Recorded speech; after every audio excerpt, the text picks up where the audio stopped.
¿Qué tal? A ver, pensemos en el nombre oficial de México, Estados Unidos Mexicanos. Suena, pues, como una federación de estados, ¿no? Parecido a su vecino del norte. ¿Pero realmente funciona así? Hoy vamos a meternos de lleno en esa paradoja. Y ahí es donde la cosa se pone interesante, porque ¿cómo es que un país que en papel es una federación, en la práctica, por décadas y décadas, tuvo casi todo el poder concentrado en un solo lugar, en una sola persona?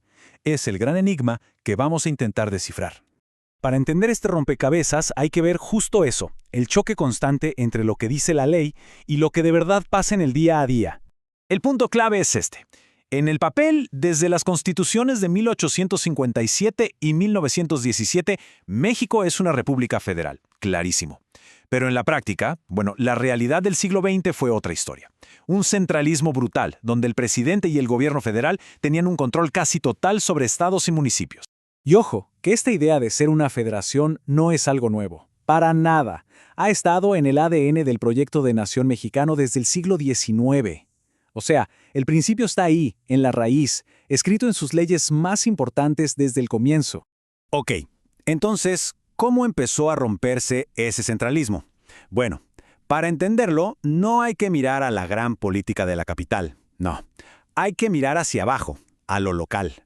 Porque el verdadero protagonista de este cambio es el municipio. ¿Pero qué es un municipio exactamente? Pensemos en él como la base de todo, la unidad más pequeña del gobierno en México. Es, digamos, el gobierno más cercano, el que se topa con los problemas del día a día de la gente. En teoría, son autónomos, eligen a sus propias autoridades y tienen que responderle directamente a sus ciudadanos.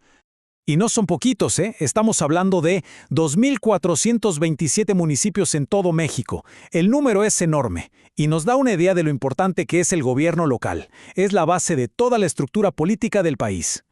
Y sus tareas no son para nada menores. Se supone que deben encargarse de un montón de cosas, desde lo más básico como los servicios públicos, hasta impulsar la economía local, cuidar el medio ambiente y, algo súper importante, proteger la cultura y el patrimonio de su gente. Ahora sí, vamos a la historia, porque aquí viene lo bueno. El gran cambio democrático en México, esa transición, no empezó arriba, con la presidencia. No.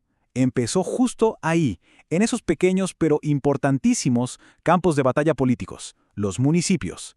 Esta línea de tiempo lo cuenta todo. Miren, todo arranca en el 83, con reformas que les dan más juego a los municipios. Y a partir de ahí, como un efecto dominó, la oposición empieza a ganar terreno. ¡Pum! En el 89 cae la primera gubernatura.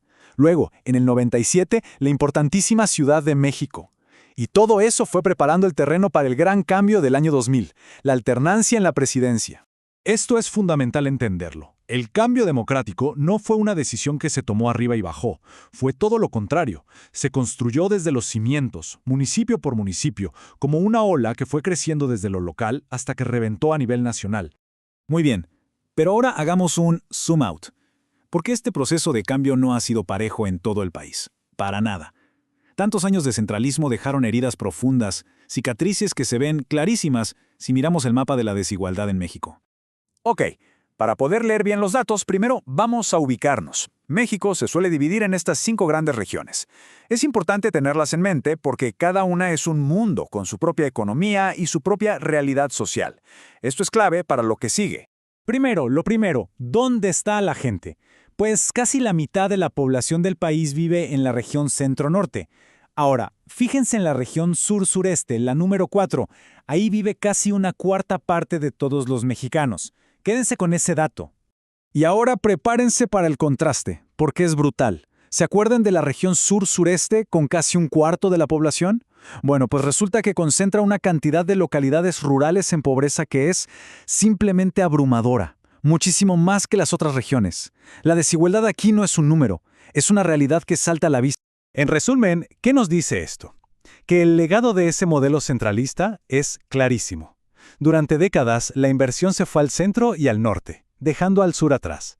Y es justo aquí, en esta región, donde la vieja promesa del federalismo se enfrenta a su prueba más dura.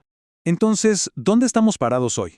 Ya vimos la teoría, vimos la historia de cómo todo empezó a cambiar y también la cruda realidad de la desigualdad.